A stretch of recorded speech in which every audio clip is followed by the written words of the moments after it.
Morning, good evening, good afternoon. मैं इसके शर्मा आप सभी को प्रूडेंस एकेडमी में स्वागत करता हूं।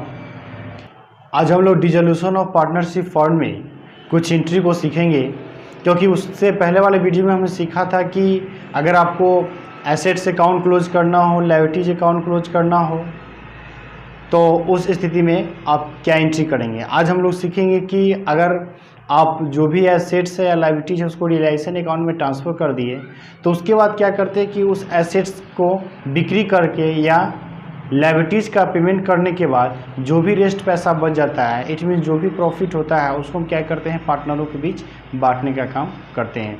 तो यहाँ पे हम लोगों को यूँ कहिए कि रियलाइजेशन अकाउंट से हम क्या करते हैं, इन सभी काम को करते हैं, चाहे हम संपत्ति के बेचने का काम करते हैं या दायित्व का निपटारा करने का काम करते हैं। तो जब भी रिजोल्यूशन ऑफ पार्टनरशिप की बात की जाती है तो उसमें हम लोग क्या करते हैं, एक अकाउंट का यूज करते हैं जो रियलाइजेशन अकाउंट है। तो आज हम लोग कुछ एंट्री के बारे में सीखेंगे कि अगर संपत्ति को बेचेंगे तो क्या एंट्री होगा, दायित्व को बेचेंगे तो क्या एंट्री होगा, अगर लाभ होगा तो उसका क्या एंट्री होगा, अगर ऋण होगा तो उसका पेमेंट करेंगे तो क्या एंट्री होगा, अगर डिसोल्यूशन ऑफ पार्टनरशिप फर्म यानी कि फर्म अगर एक्सपेंसेस करती है, रियलाइजेशन एक्सपेंसेस पेड करती है तो उसका एंट्री क्या होगा। इन सभी बातों के बारे में आज हम सीखेंगे। तो चलिए देखते हैं। पहला कंडीशन हो जाएगा when assets realised. When assets realise, इसमें एक कंडीशन होगा कि जितने भी रियलाइजेशन अकाउंट में हम जो भी संपत्ति को ट्रांसफ़र किए उन संपत्ति को अगर हम नगद बेचते तो क्या एंट्री होगा। When assets sold in cash, जब संपत्तियों को हम क्या करते हैं, नगद बेचते तो एंट्री क्या होगा, तो आपका एंट्री होगा वो हो जाए कैश या बैंक, कैश या बैंक अकाउंट दिया, कैश या बैंक अकाउंट दिया to realisation account being assets sold for cash. Second होगा when assets taken over by a partner, जब संपत्ति को क्या किया जाता है कि टेकन ओवर किया जाता है बाय ए पार्टनर, जब किसी संपत्ति को किसी साझेदार के द्वारा लिया जाता है तो उस स्थिति में क्या होता है, तो यहाँ पे कैश दिया पर क्या हो जाएगा, पार्टनर्स हो जाएगा। यानी क्यों कहिए कि पार्टनर्स कैपिटल अकाउंट दिया टू रियलाइजेशन अकाउंट,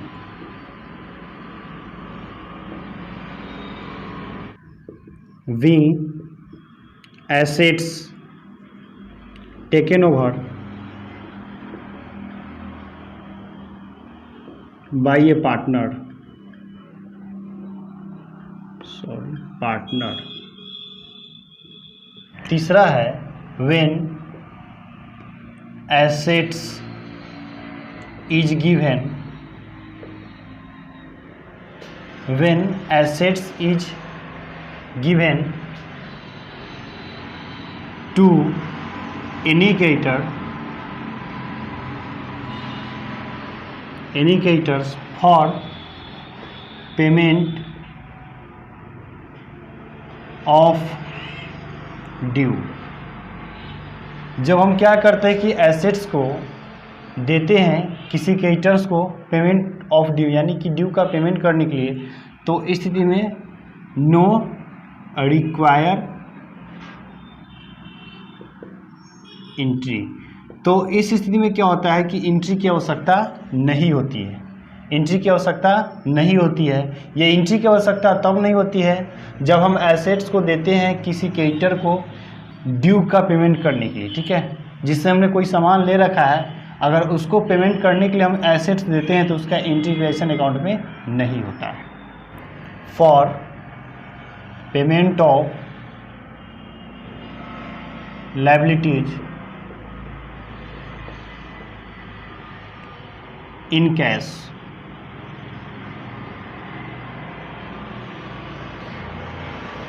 दायित्व का नगद भुगतान के लिए, अगर हम दायित्व का नगद भुगतान करते हैं तो उस स्थिति में एंट्री हो जाएगा रियलाइजेशन अकाउंट दिया टू कैश या बैंक अकाउंट। नरेशन है being liabilities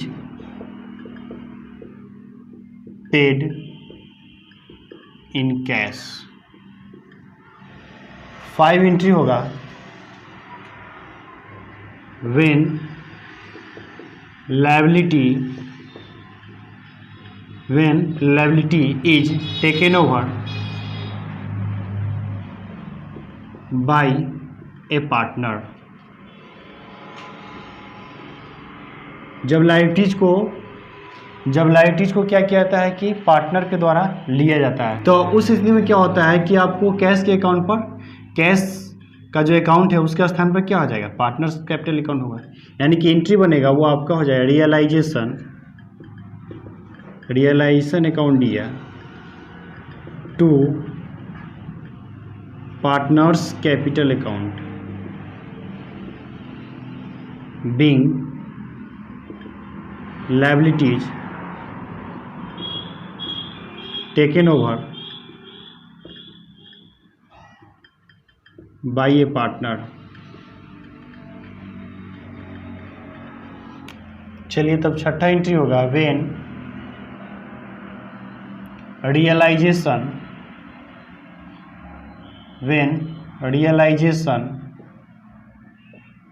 expenses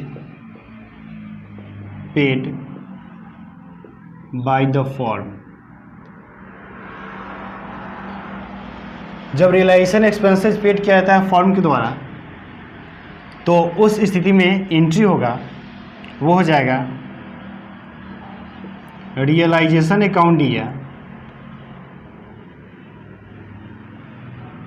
to cash account being realisation expenses paid in cash. सातवां एंट्री होगा कि when realisation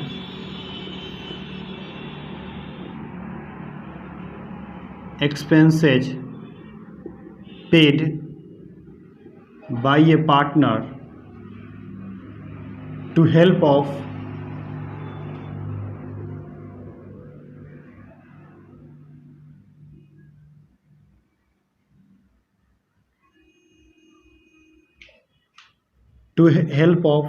the firm। when realization expenses paid by a partner to help of the firm, यानी कि जब realisation expenses को partner के द्वारा paid किया जाता है to help of the firm, यानी फर्म की सहायता लेकर, तो उस स्थिति में जो एंट्री होगा वो आपका एंट्री हो जाएगा रियलाइजेशन अकाउंट दिया to partners capital account.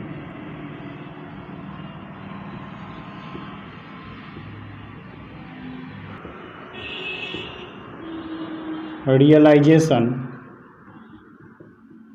Expenses paid by the partner.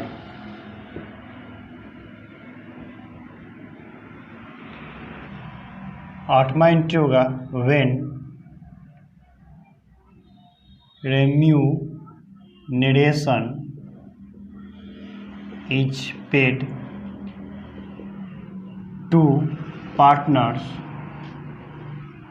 when remuneration is paid to partner by the firm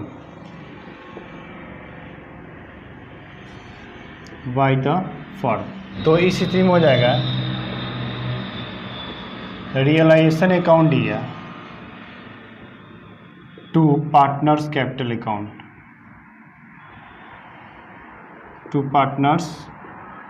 capital account being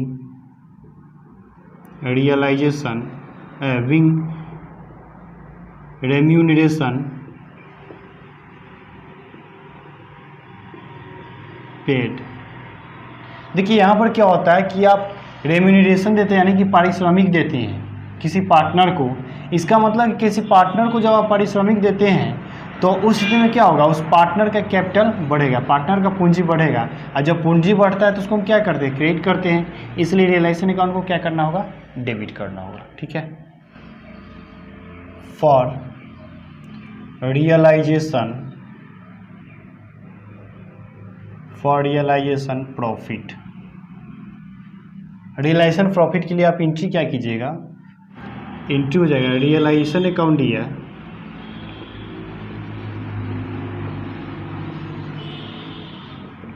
to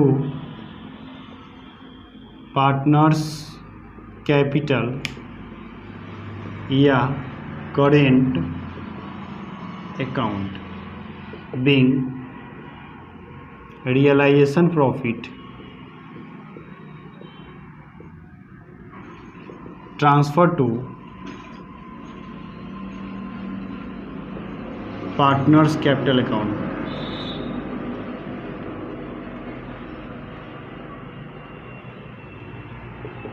Thus, for realization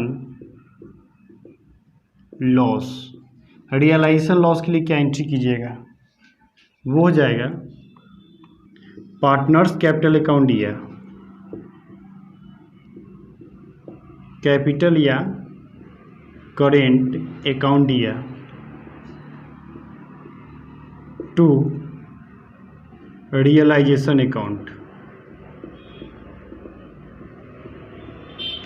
being realization loss transfer to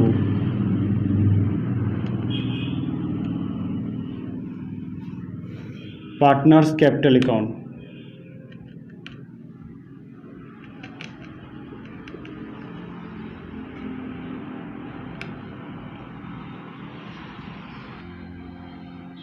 ग्यारह number, for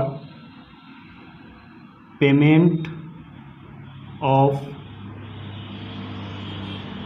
partners loan, for payment of partners loan, तो इसके लिए आप entry कीजिए, वो entry हो जाएगा partners loan account दिया to bank account being loan paid to partner।